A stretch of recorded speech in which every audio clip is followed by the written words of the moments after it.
DJ Moral Stories. गरीबाचा चंद्रावर वाढदिवस.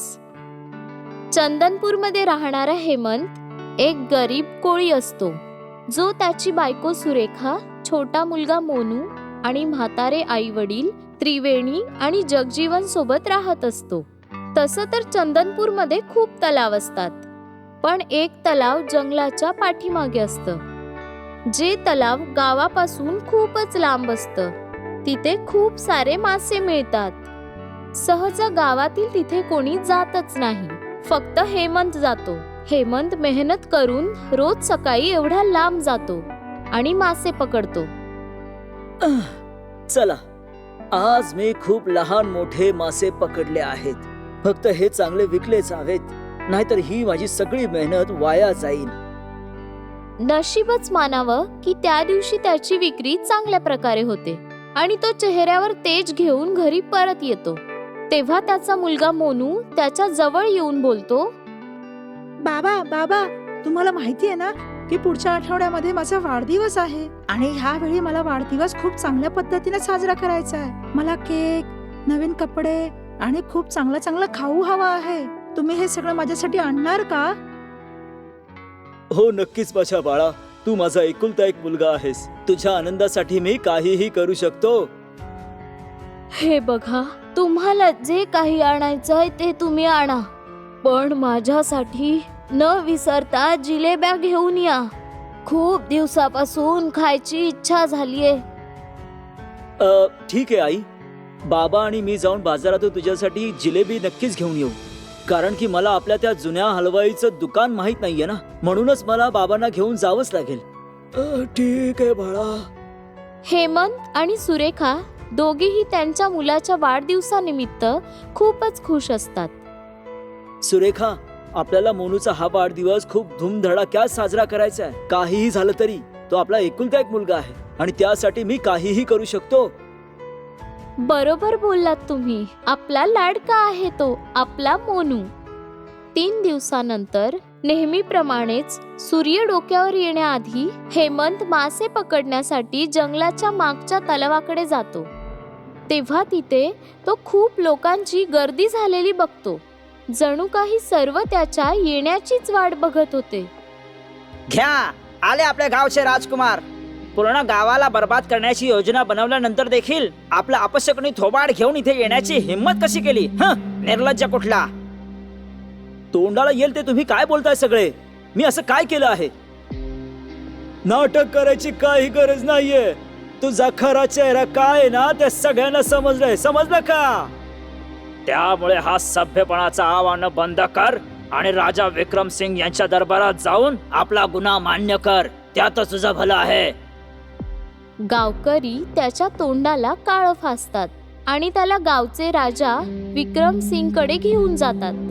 राजा रागाने हेमंतला बोलतात, दुष्ट माणसा, अरे जंगलातील मागचं तळ सोडलं तर गावातील सगळ्या तळ्यातील पाणी दूषित झालं आहे. कारण की त्यातील माशांना आणि इतर जलजीवांना जीवे मारण्यासाठी विष मिसळलं गेलं आहे. जेणेकरून आमच्या गावातील मत्स्य व्यवसाय बंद पडेल. आणि फक्त त्याच तलावामध्ये विष मिसळलं गेलं नाहीये ज्यामध्ये तू, हो फक्त तू रोज मासे पकडतोस.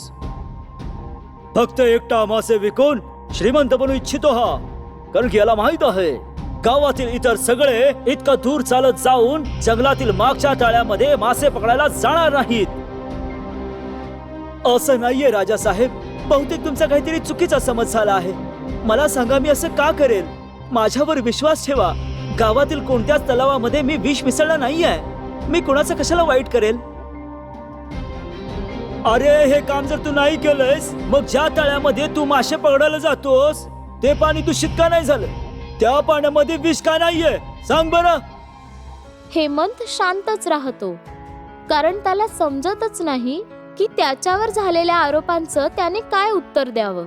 ज्या प्रकारे तो शांत उभा होता त्यावरून सर्व त्याला गुन्हेगार ठरवतात. तुझं असं शांत बसणं स्पष्टपणे या गोष्टीची खात्री देत आहे की तूच आहेस खरा अपराधी. जादूगर गबांडा, तुम्ही या व्यक्तीला शाप द्या की हा या पृथ्वीवर जिवंत राहणार नाही. तो जो अपराध केला आहेस त्या अपराधाची शिक्षा म्हणून मी तुला आणि तुझ्या कुटुंबाला माझ्या जादूने हा श्राप देतो की तू आणि तुझं कुटुंब पुढच्या 48 तासांपर्यंतच या पृथ्वीवर जिवंत राहू शकतील आणि त्यानंतर तू आणि तुझं कुटुंब या पृथ्वीवर जिवंत राहणार नाही. तुम्ही हे काय अनिष्ट केलं जादूगर? मला फक्त एकट्याला श्राप दिला असता, पण माझ्या बरोबर तुम्ही माझ्या कुटुंबाला देखील श्राप दिलात. आता मी काय करू? माझा तर काही अपराध देखील नाहीये. हेमंतला राज दरबारातून बाहेर काढलं जातं आणि जादूगरच्या श्रापामुळे हेमंत आणि त्याच्या कुटुंबाचा जीव धोक्यात असतो. हेमंत घरी जाऊन त्याच्या कुटुंबाला तो घडलेलं सर्व सांगतो, ज्यानंतर त्याच्या घरचे देखील थक्क होऊन जातात. हे काय झालं हेमंत पोरा? अरे आमच्या 2 म्हाताऱ्या लोकांचं काय? आमचं आयुष्य तर फक्त 4 दिवसांचं राहिलंय, पण तुम्ही दोघं आणि मोनू बाळ, तुमच्या लोकांचं आयुष्य तर आता कुठे सुरू झालंय? आता अजून माहित नाही किती संकटांना सामोरं जायचंय तुम्हाला. समजत नाहीये की त्या श्रापाचा काय परिणाम होईल. हे परमेश्वरा, माझ्या कुटुंबावर हे कोणतं संकट ओढवलं आहे? जगजीवनच्या डोळ्यातून अश्रू वाहायला लागतात. त्याला त्याच्या कुटुंबाबद्दल खूपच वाईट वाटत असतं. हेमंतजी, अजूनही वेळ आहे. आम्हाला माहित आहे तुम्ही हे नाही केलंय, पण हे सर्व कोणी ना कोणी तर केलंच असेल. आपल्याला पुढच्या 48 तासांच्या आत त्या व्यक्तीला पकडावंच लागेल, ज्याने आपल्या गावातील सर्व तलावांमध्ये विष मिसळलं आहे. हो सुरेखा, तू अगदी बरोबर बोलतेस. त्या व्यक्तीला हे माहित नसावं की जंगलाच्या मागे देखील एक मोठा तलाव आहे. त्यामुळेच त्याने त्या तलावात विष मिसळलं नसेल आणि सगळा आरोप माझ्यावर आला. पण हेमंत बाळा, तू अपराधीला शोधणार कसं? 48 तासात तुला तो कसा सापडेल? सुरेखा आणि हेमंत विचार करायला लागतात.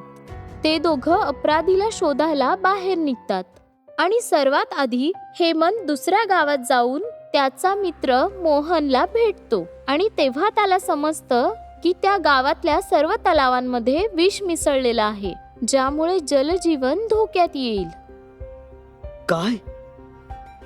हो हेमंत, मी अगदी खरं सांगतोय. आणि फक्त तुझ्या आणि माझ्या गावातच नाही, तर अजून अशा कित्येक इतर गावातील तलावांमध्ये देखील जलजीवांना मारण्यासाठी विष मिसळलं गेलं आहे. सुरेखा आणि हेमंतला हे समजल्यावर त्यांना खूप मोठा धक्का बसतो. दोघांना काही वेळानंतर हे माहित पडतं की त्यांच्या शेजारील गावात तेजपूरमध्ये माशांचा व्यापार मागच्या 24 तासात खूपच जास्त वाढलेला असतो आणि अचानक आजूबाजूच्या गावातील सर्व तेजपूर मधूनच मासे विकत घेत असतात. हेमंत आणि सुरेखाच्या मनात संशय येतो. सुरेखा, जर सगळ्या गावातील तळ्यांमध्ये विष मिसळलं गेलंय तर तेजपूर मधील तळ्यांमध्ये का नाही? म्हणजे याचा अर्थ खरा अपराधी हा तेजपूरचा राजा आहे. पण हेमंतजी, तुम्ही हे एवढ्या विश्वासाने कसे सांगू शकता?